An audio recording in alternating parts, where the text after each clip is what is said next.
2025-এ আমার এটা প্রথম ভিডিও বা 2024-এ ঘুরে তাকানোর সুযোগও বলা যায়।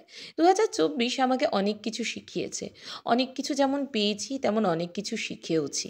2024-এ আমার সবচেয়ে বড় প্রাপ্তি হলো আমার এই নিজস্ব ফ্ল্যাট। জানি না কে কীভাবে ভাবে, কিন্তু আমার কাছে এটা একটা অনেক বড় পাওনা। মানে সারা জীবনের পুঁজি সঞ্চয় করে যদি আমি ছোট্ট একটা কিছু করতে পারি, তার মধ্যে এই ফ্ল্যাটটা আমার কাছে পরম প্রাপ্তি। যাই হোক, আমি কিন্তু বেজায় খুশি আমার এই নিজস্ব ফ্ল্যাটটি হয়ে, যেটাকে আমি নিজের মতন করে সাজানোর চেষ্টা করি। আর ঠিক তারপরেই আমি এই ফ্ল্যাটে উদযাপন করেছিলাম দোল। প্রথম দোল ছিল আমার এই ফ্ল্যাটে, যেখানে গপু আর রাধু খুব সেজেছিল। আর এই যে সেই ছাদ, যে ছাদ নিয়ে অনেক সমস্যা আমি এই 2024-এ ফেস করেছি। এখনও হয়তো কম বেশি কিছু করছি। এখন ফড়িংয়ের কিন্তু এই ছাদে আর যাওয়া হয় না, তবে অপেক্ষায় আছি। নিশ্চয়ই ফড়িং আবার কোনো না কোনো দিন নিশ্চয়ই খোলা উন্মুক্ত আকাশের দিকে তাকিয়ে আবার কোনো একদিন এই ছাদে দৌড়াবে, নিজে স্বাধীনতার নিঃশ্বাস নেবে। সত্যি আমি খুবই অপেক্ষায় আছি। জানি না দিনটা কবে আসবে, তবে নিশ্চয়ই আসবে। আর তারপরে ছিল এই জগন্নাথ দেবের স্নানযাত্রা, যে স্নানযাত্রাকে আমি খুবই সেলিব্রেট করেছিলাম, এবং শেষ বছর স্নানযাত্রাটাকে আমি খুবই ভালোভাবে পালন করতে পেরেছি। এবং তারপরেই তো এসেছিল সেই রথযাত্রা, যে রথযাত্রায় আমার ফ্ল্যাটের আশেপাশের লোকজনও আমার সাথে একযোগে রথ টেনেছিল জগন্নাথ দেবের। তবে ওই আর কি, মানুষের মধ্যে কিছু সমস্যা, ভুল বোঝাবুঝিতে অনেক কিছুই আবার পাল্টেও দেয়।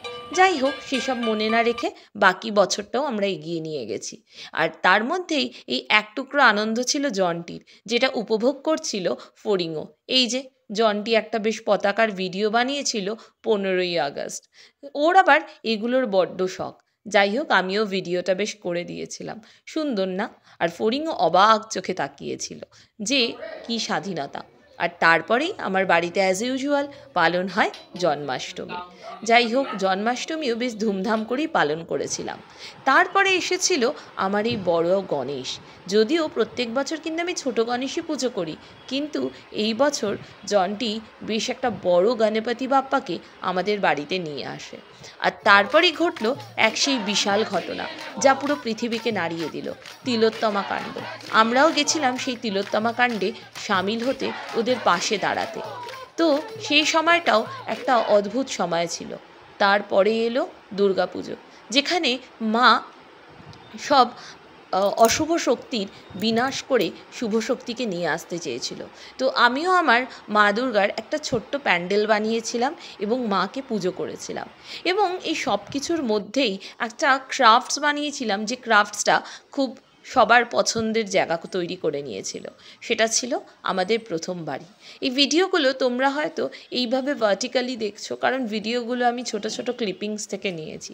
যাই হোক, তারপরে হয়েছিল আমার সেই এবারে ভাইফোঁটা। অনেক বছর বাদে খুব এনজয় করেছিলাম এবছরের ভাইফোঁটাতে। সব ভাইরাও এসছিল, মহা আনন্দ হয়েছিল, প্রচুর গিফটসও পেয়েছিলাম। এই আমার সেই দাদা, যে সবসময় কিছু না কিছু বেশ মজা নিয়ে কথা বলে, আর তার সাথে আমার বাকি ভাইরাও পাশে বসেছিল। আর কিন্তু সেই দিনটাতে দারুণ আনন্দও পেয়েছিলাম। এই যে পিছনে মা, তার পাশে ওখানে আমার ভাই ছিল, তার পাশে ওখানে আমার মেজো মাসির ছেলে, আমার ছোটো মামার ছেলে, সবাই মিলে দিনটা ধুমধাম করেছিলাম। আর এই যে গিফট পাওয়ার সুযোগ পেলে ছাড়েই বাকে। তো গিফট দেওয়া নেওয়া সব কিছু পর্বের মধ্যে দিয়ে আমরা ভাইফোঁটা বেশ এনজয় করেছি। যাই হোক, তনয় নিয়ে এসে হাজির করে কার্তিক ঠাকুরকেও। সেই পুজোটিও বেশ ধুমধাম করেই হয়।